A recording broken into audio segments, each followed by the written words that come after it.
The following is a conversation. It has the features of any conversation, such as imperfectly expressed thoughts, ill-considered opinions, and the notions of several sleep-deprived brains. Try not to get your stethoscope in a twist about it.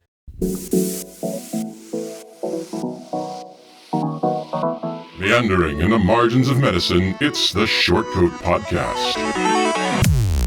Weird news, fresh views, helpful clues, and interviews. By students, for students. Subscribe to our weekly show at theshortcoat.com. Welcome back to the Shortcoat Podcast, the show that gives you an inside look at medical school from the students drinking from that fire hose, a production of the University of Iowa Carver College of Medicine. I'm Dave Etler. It's PA Week, Physician Assistant Week, as we record this. And help me celebrate with me today in the SCP studio, some PA and MD students. Please welcome to the show PA2 and potential railway enthusiast Hannah Dabrowski. Thanks for having me. All about those planes, trains, and automobiles. Yeah. Also representing PAs this week, PA2 and perhaps furry fan, Ariele and Hannah. No comment. We've also got their colleagues, including a new co-host, M2, and possibly Star Trek fan fiction author, Sophie Benegas. Yes. I see. Usually I try to get your pronunciation. I only share my fan fiction with my closest friends. All right. Well, since I don't know how to pronounce your name, I don't get to read it. M2 and maybe member of the Society for Creative Anachronism, Chandler Brown, has joined us. Yes, I'm currently working on the definition for anachronism, but that's like, I mean, you should know this as a member, but it's people who do historical reenactments, medieval festivals and things. Yes. Like that. Oh, that's actually me. I'm not about the trains. That's me. Is that you? A little bit. Okay. Yeah. Okay. I love it. M1 and creator of many of your favorite backronyms, and Al Kilani is here as well. Hey, good job. Yeah. Hey, y'all. And M2 and perchance Thomas the Tank Engine superfan Shauna Liu is back on the mic. Absolutely. I don't know if any of you are really fans of the pieces of culture I've mentioned, but what are you fans of? We've got a LARPer over here. We got some Dungeons and Dragons, Magic the Gathering. Nice. Yeah, I think we just needed to switch around the labels a little bit because I am definitely a proponent of a national railway system. Okay. For sure. Okay.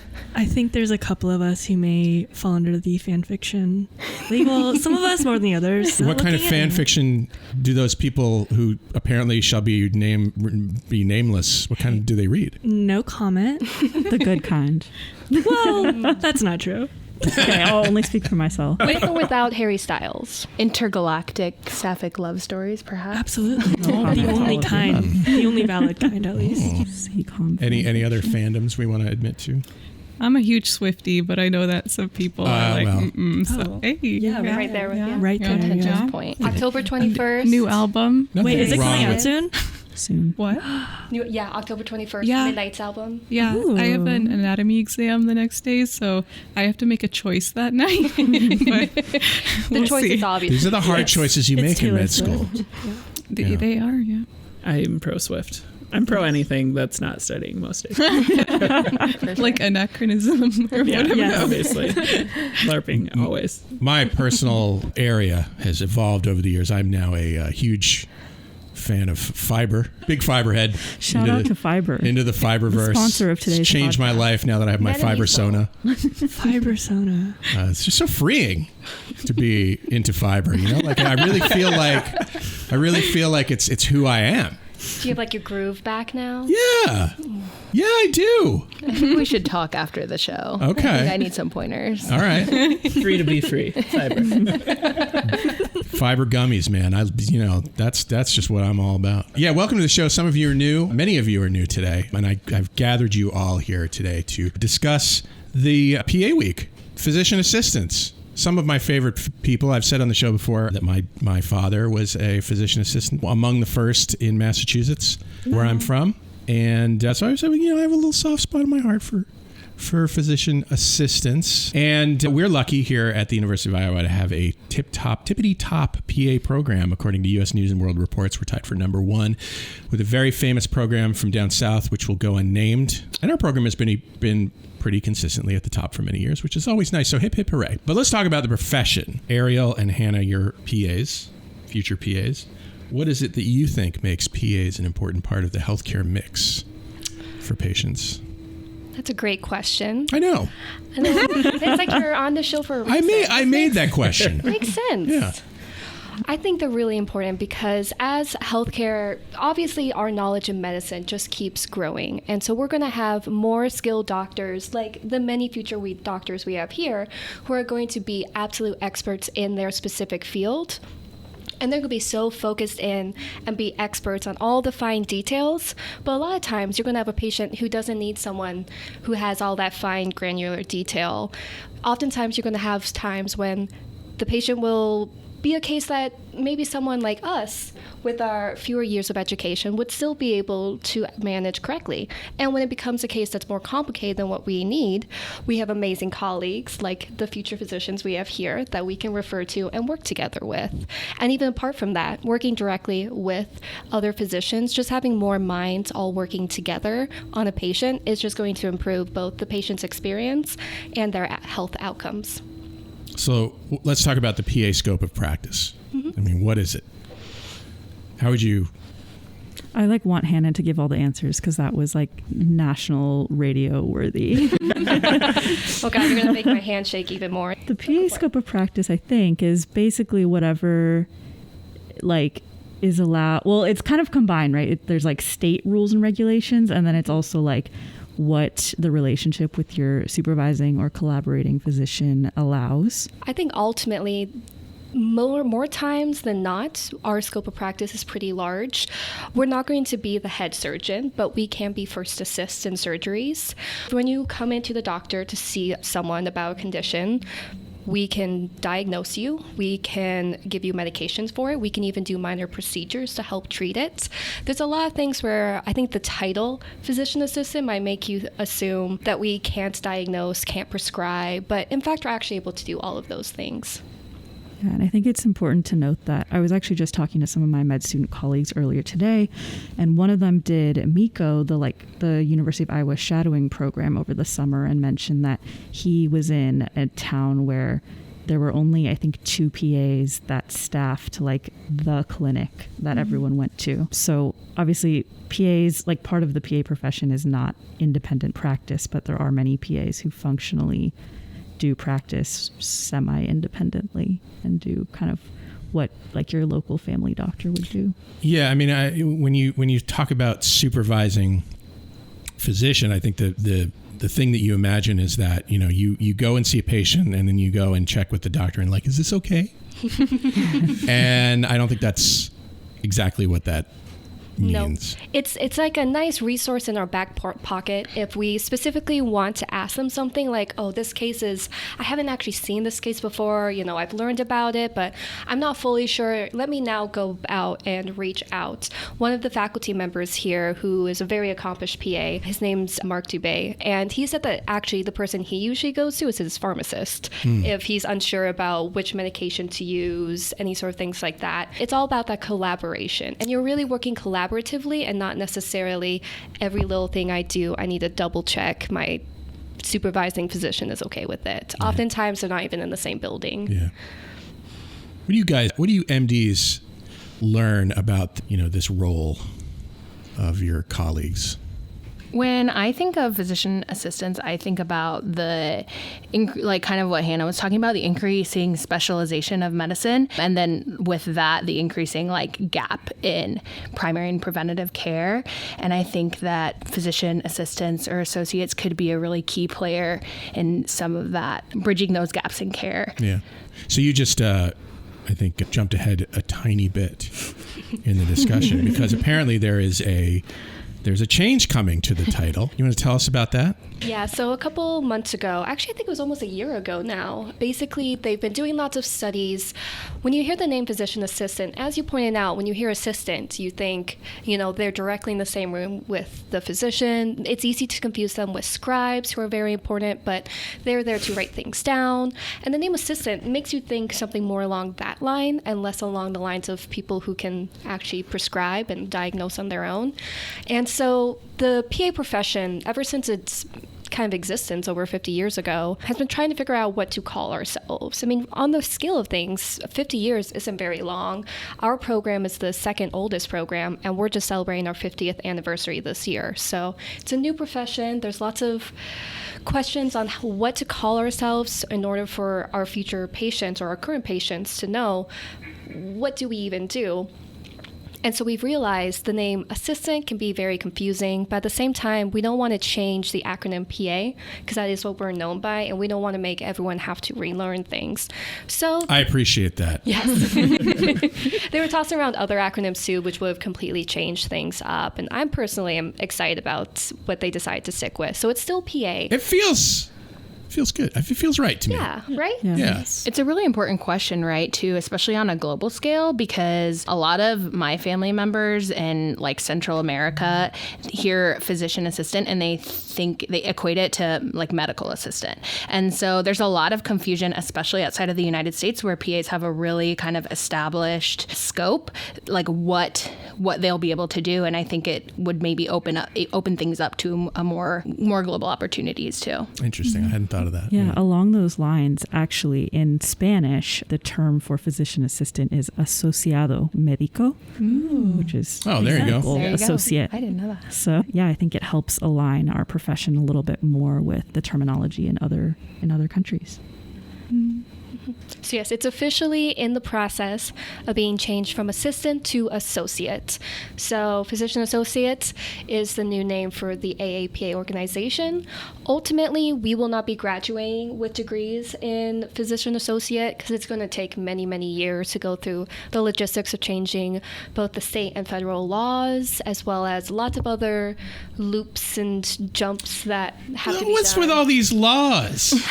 Why do we have laws? I hadn't even thought of the fact that it would take that much time to adjust. I was thinking it was just merely a cultural shift. No. Which is already a problem or a long-term project. I thought they just didn't want to reprint everyone's name badges and change assistant to That'd be a lot of badges. Yeah. Many new badges, but we're ultimately probably not going to be using that name for many years, probably like 10 years. Uh-huh. That's the estimation I've heard tossed around. Well, this is a little anticlimactic. I will have to release this episode in 10 years. We're still excited for it. Still nice to say soon to be. I also think people should just start using that phrase. Like we can all start just using it. Yeah. I was just going to say that too. Like always introduce the PAs you work with as like, oh, my associate. Yeah. Yeah, but then they'll be like, well, I can't call myself that. I know. Yes, you can. Honestly, I'm pro like not letting anyone know who you are when you walk in a room. Introduce yourself, but like don't just don't clarify. We are the medical team. Yeah, hello. that's great. Yeah. Me and my colleagues are here to fix you. Maybe, hopefully.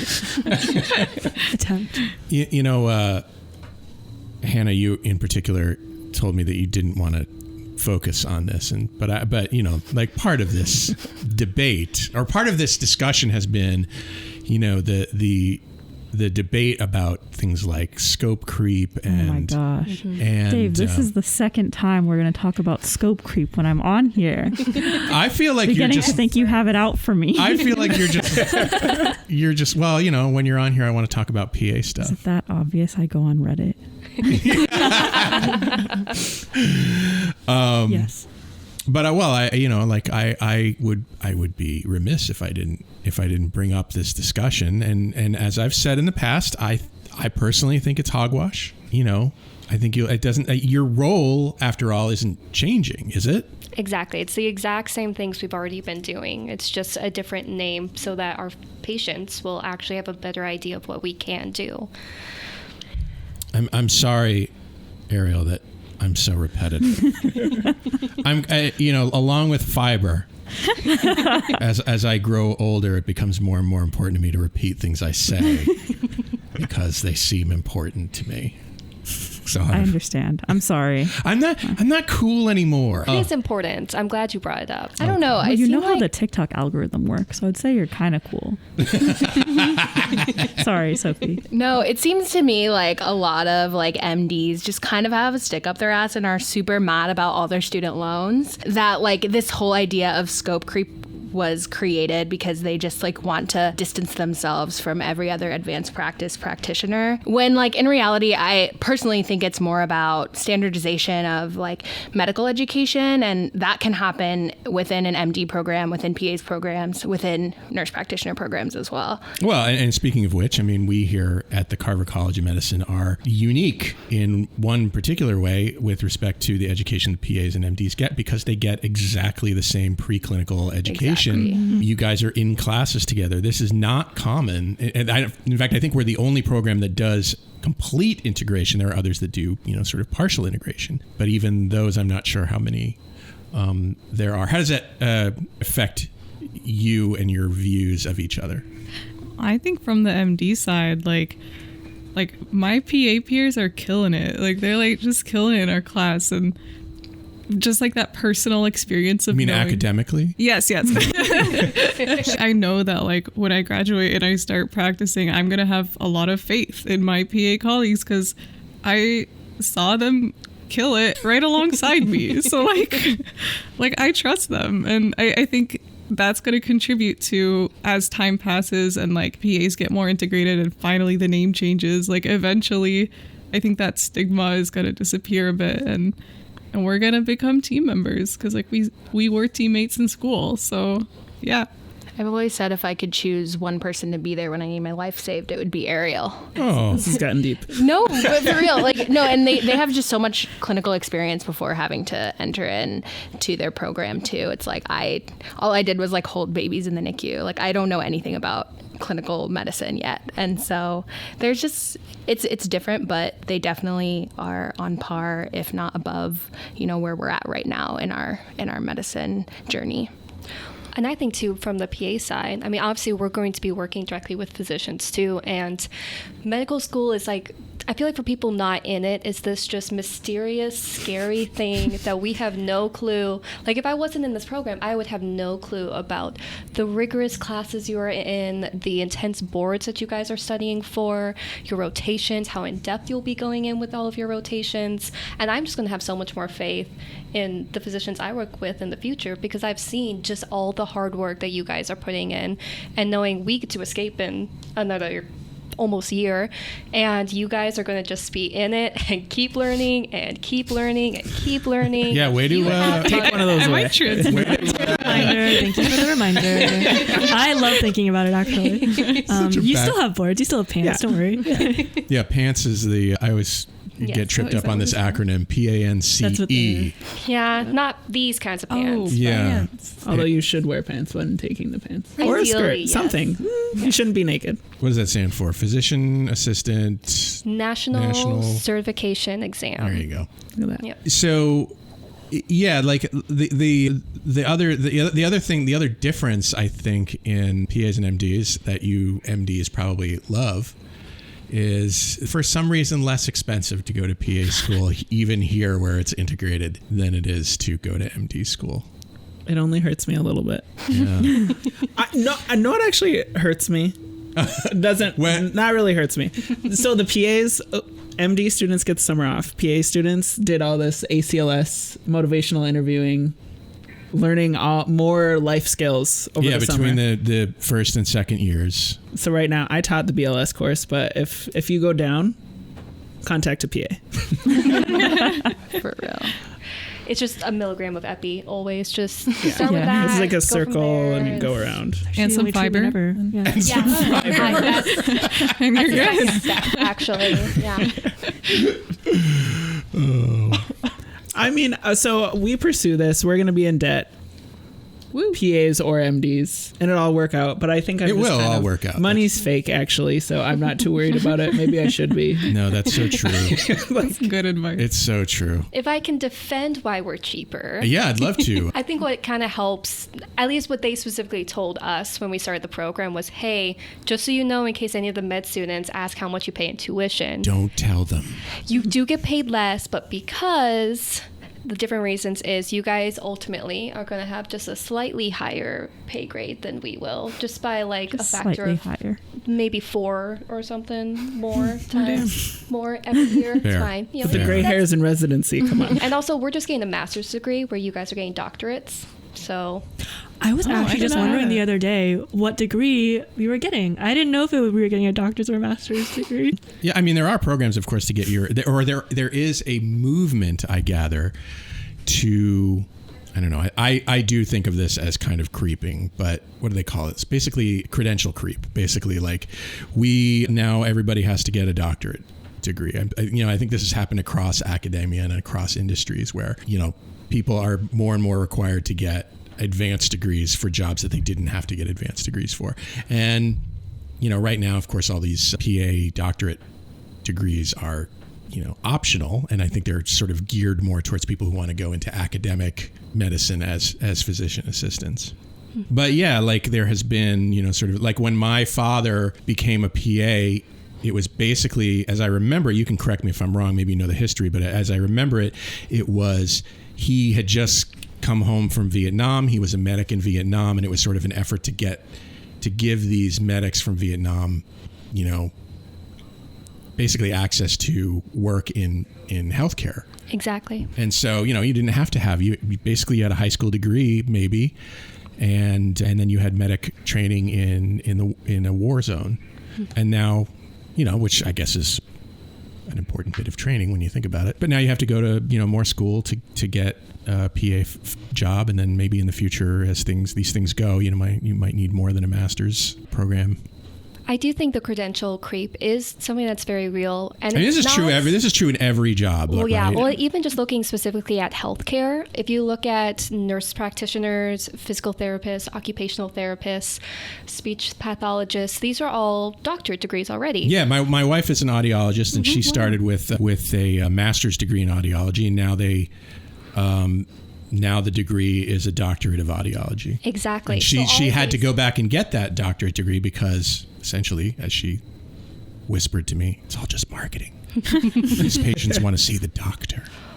And exactly. So, but a lot of those programs have the exact same number of semester hours, so exact same number of classes as PA programs, but we're still masters. So I definitely understand wanting the doctor title to be with the medical doctors or the DO doctors, because you guys are stereotypically, when you hear doctor, you think medical doctor, DO. However, now that all of these other professions are also getting that doctorate title and also being called doctor, it kind of just goes back to the name change thing.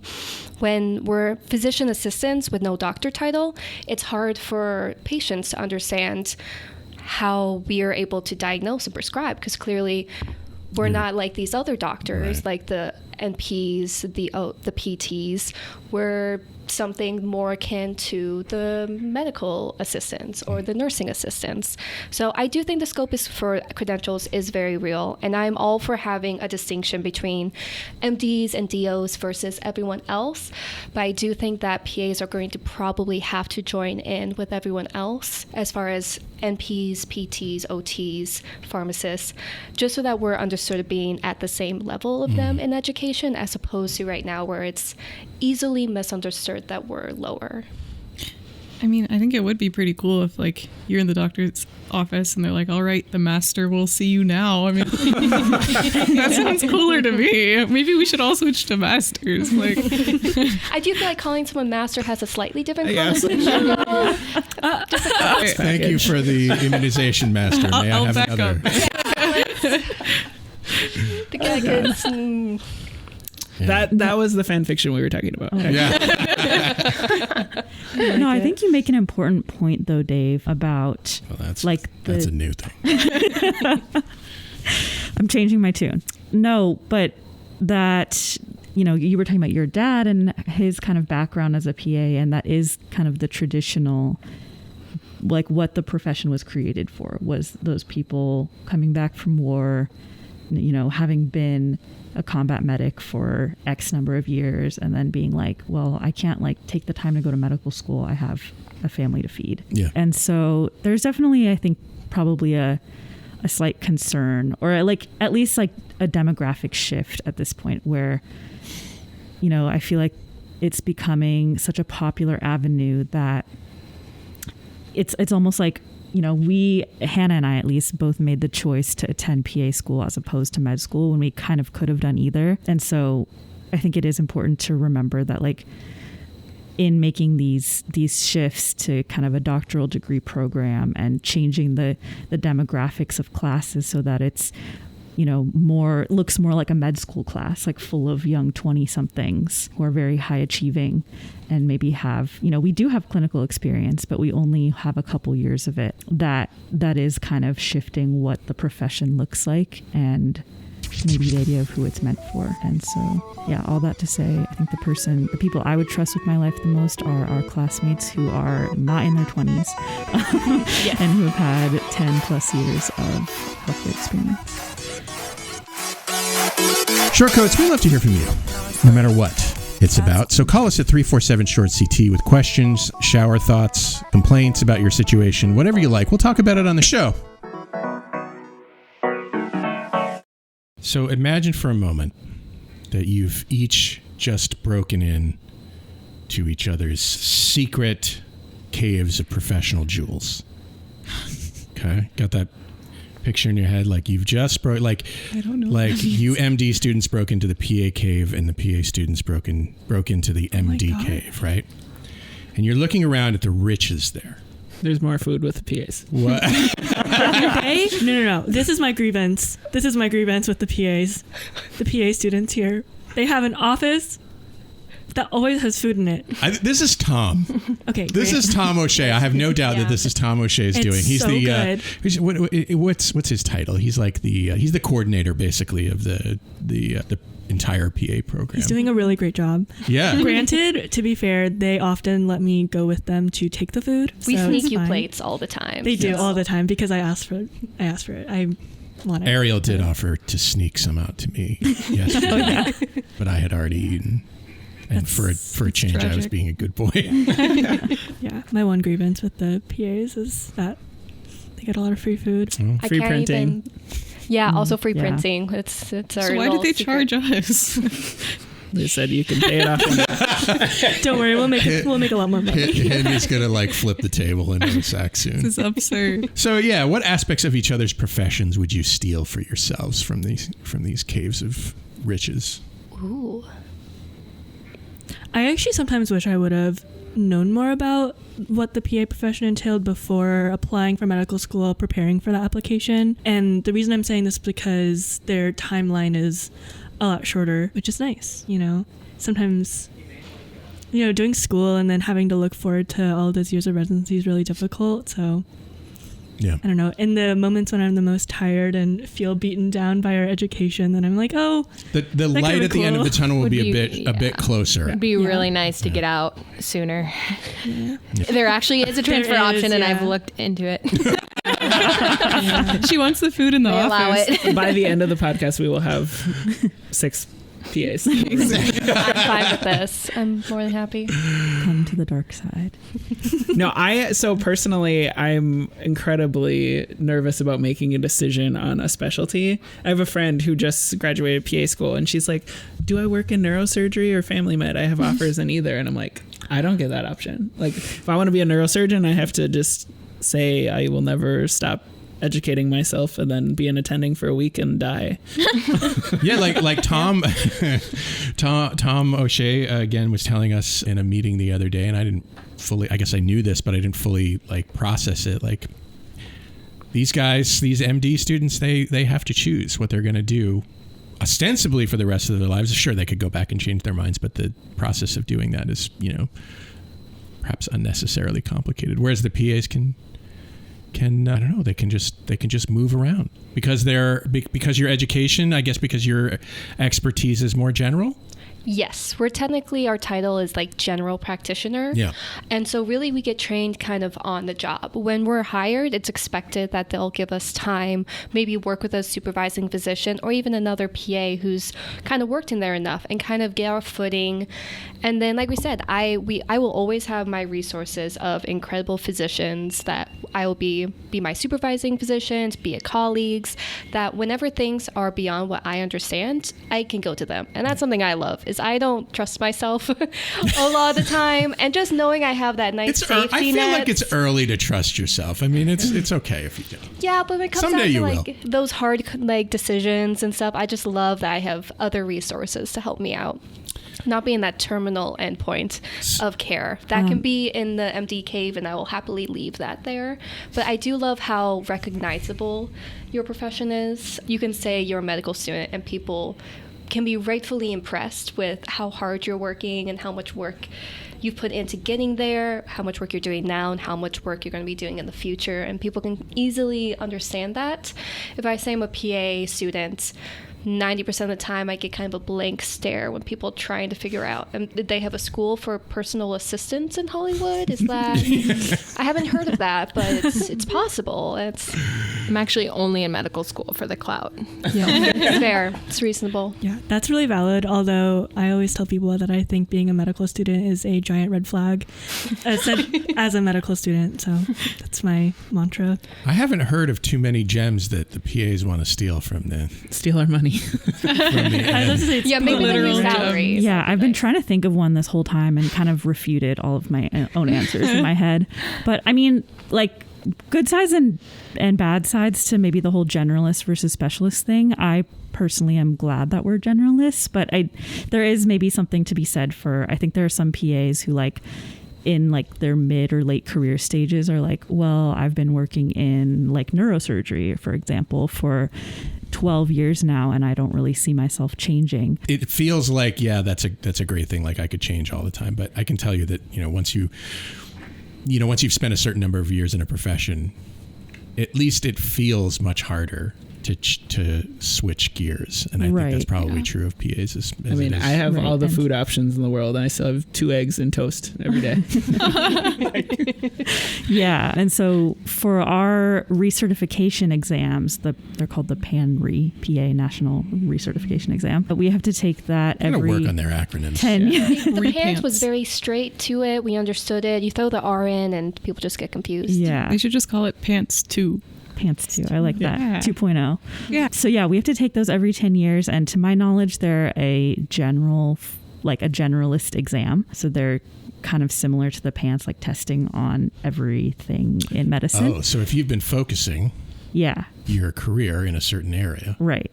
Which is, so like if you're, I think people can correct me if I'm wrong, MD students, but so medical doctors, like once you specialize, that's what your boards are in for the rest of your life, I guess. I hope so. My God. I think it's that, and then of course, like the things we can't miss ever that are important to other specialties.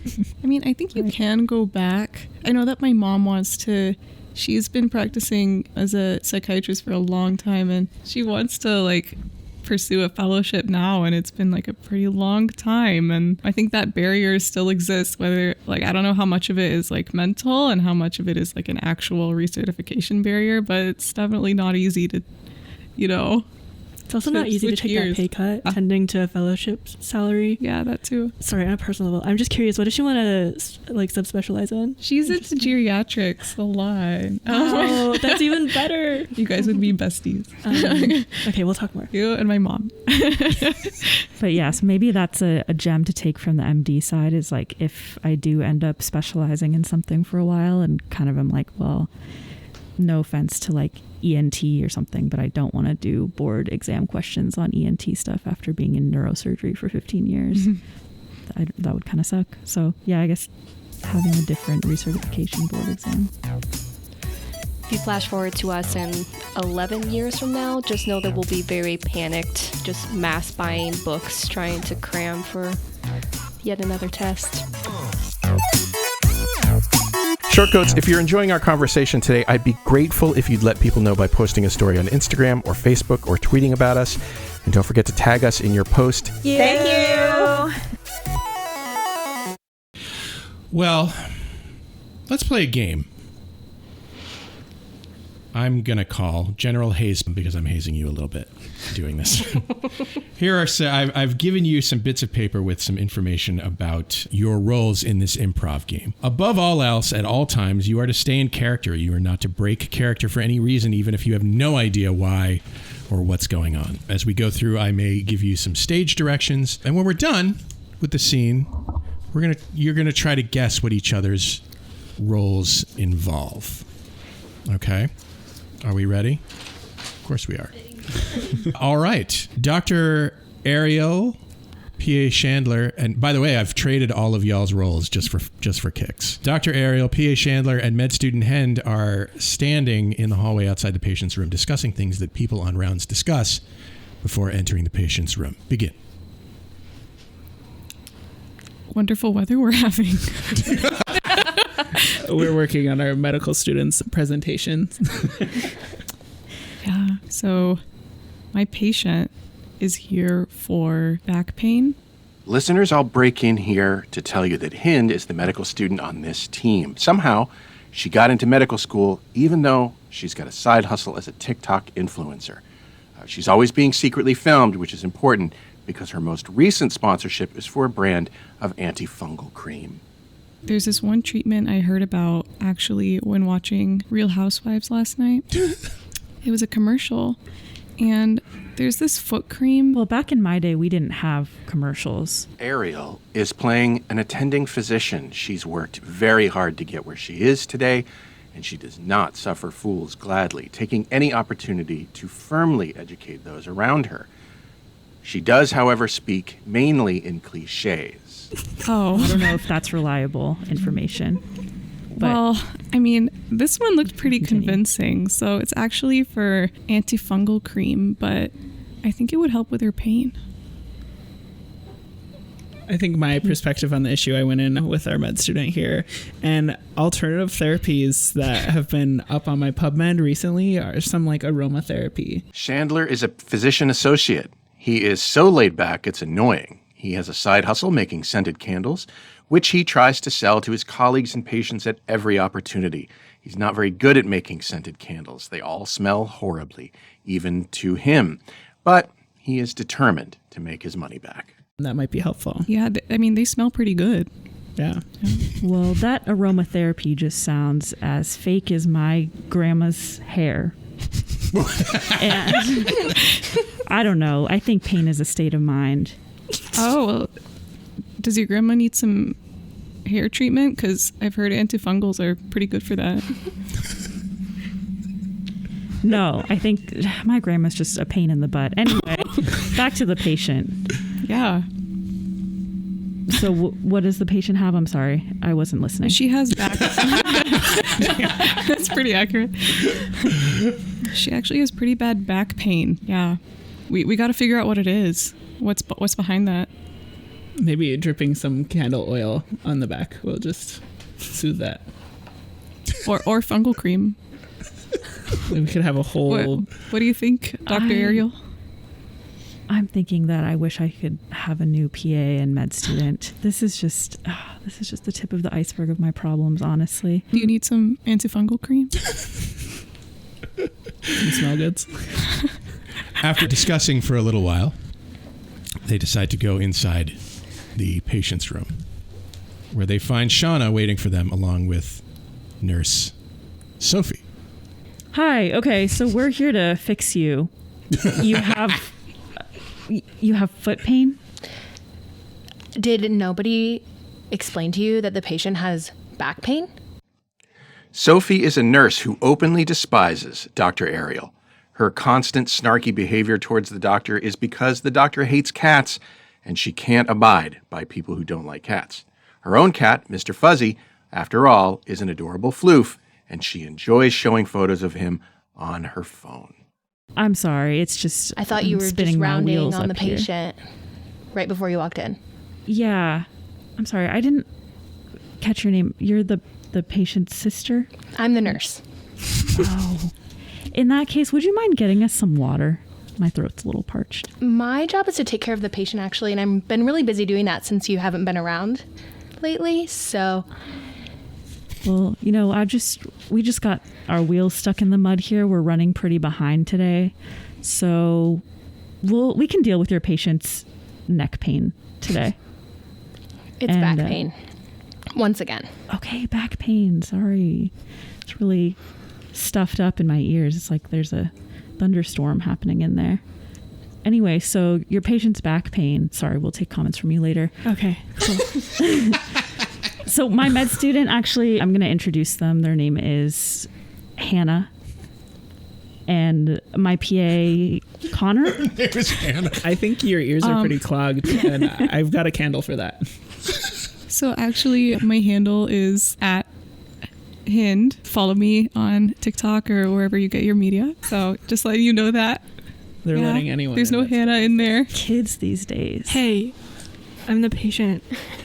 Can I tell you what's happening? Shauna is a patient in a hospital due to a mystery illness in which her mouth is slowly disappearing. In fact, during her encounter with the medical staff, it is continually shrinking.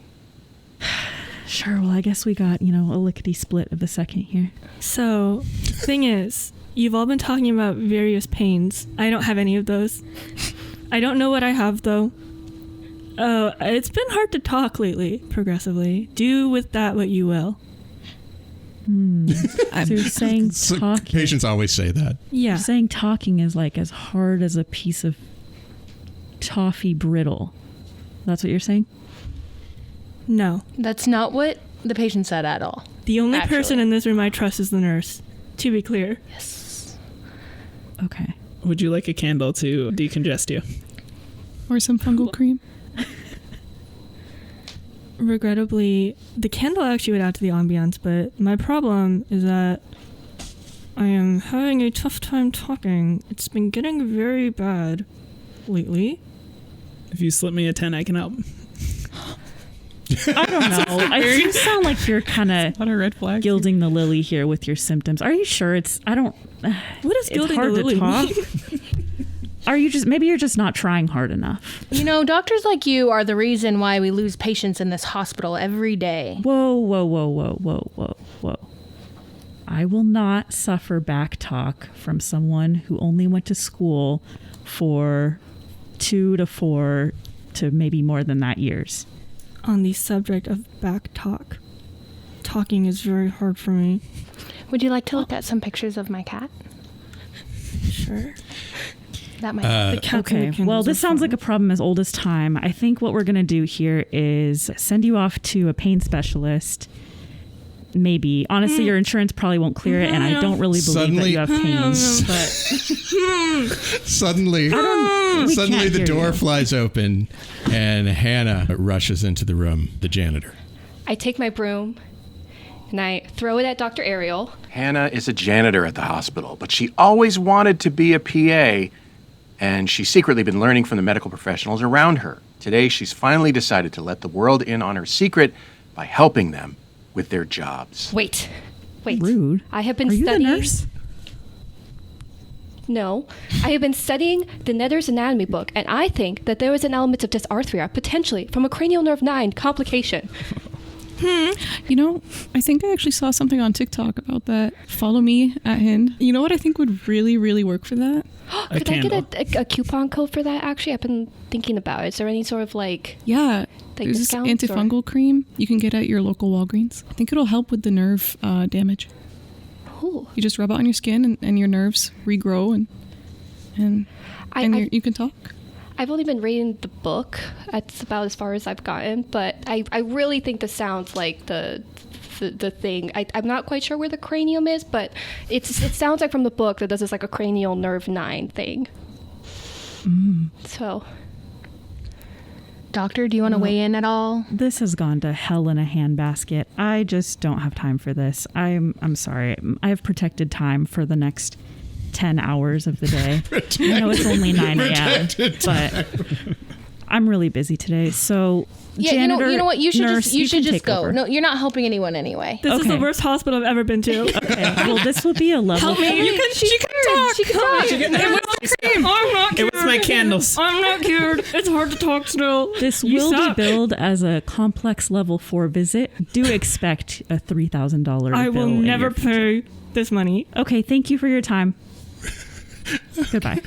I guess and scene. That was the worst possible healthcare situation I could think of. I'm not sure how you're going to guess what each other's roles were, but I'll give you partial credit for sure. I think Hend may have had something to do with antifungal cream. Maybe. I've been a TikTok influencer med student who was selling antifungal cream.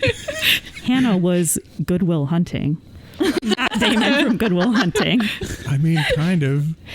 I kind of exaggerated, I guess. I was just a janitor who's wanting to be a PA. I was a patient, and I'll tell you what I had. I did a bad job showing, I'm sorry. My mouth was slowly disappearing. Yes. We had a magical situation. Yes. And I never said it would be real. It wasn't. So that's why I was mumbling and groaning at you. And what was Sophie's deal? I think a very normal, educated nurse doing her job well. I love this. I was like, that is every nurse I've worked with. I worked in healthcare before med school, so I was like... Love what you have just said. So I was a nurse that openly despises Dr. Ariel because she hates cats. We didn't get... And I have want a to see cat. pictures of my cat. We didn't get to the cats thing, but that's You did fine. bring up Sophie why to did show say the you want to see picture. I did. I tried to show Oh. the patient a picture of my cat. Oh, okay. Yeah. It was more helpful than anything that Dr. Ariel did. I don't Dr. believe Ariel that. you did a really good job in whatever assignment Thank was. you. Can you tell I've worked with a lot of doctors? What was Chandler's thing?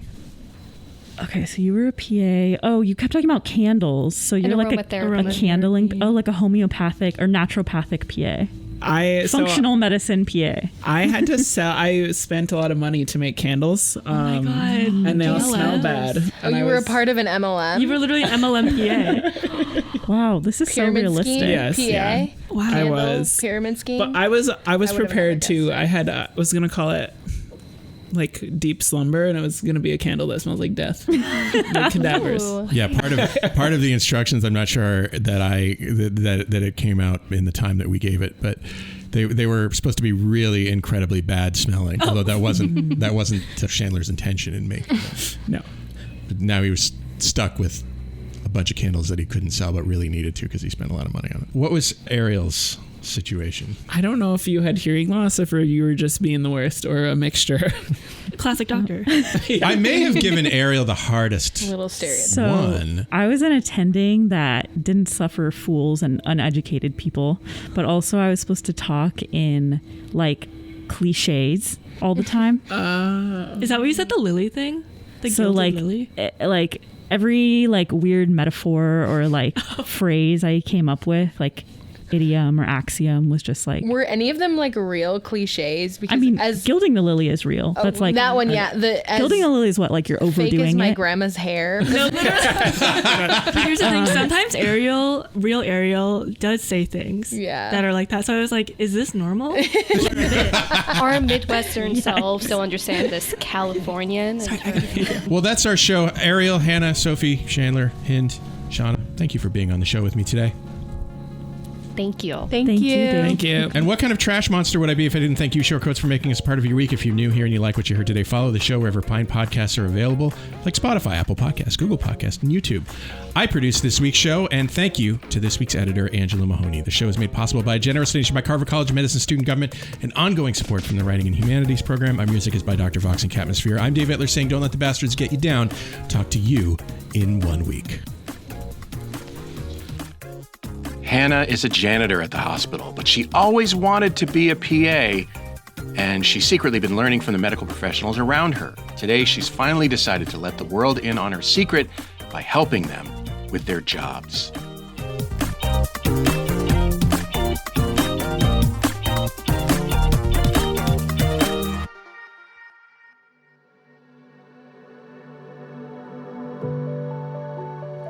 Hi, Shortcoats.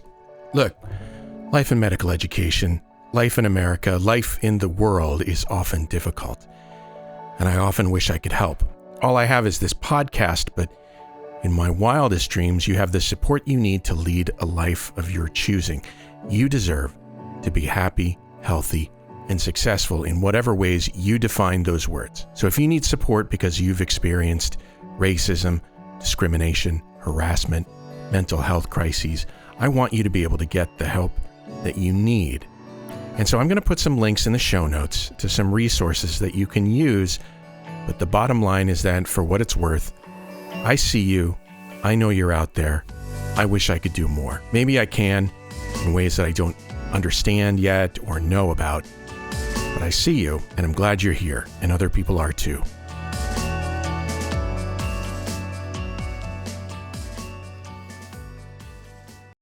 The Short Coat Podcast is a proud member of the MedEd Media Network. Inspiration, information, and guidance on your journey to medical school and beyond at mededmedia.com.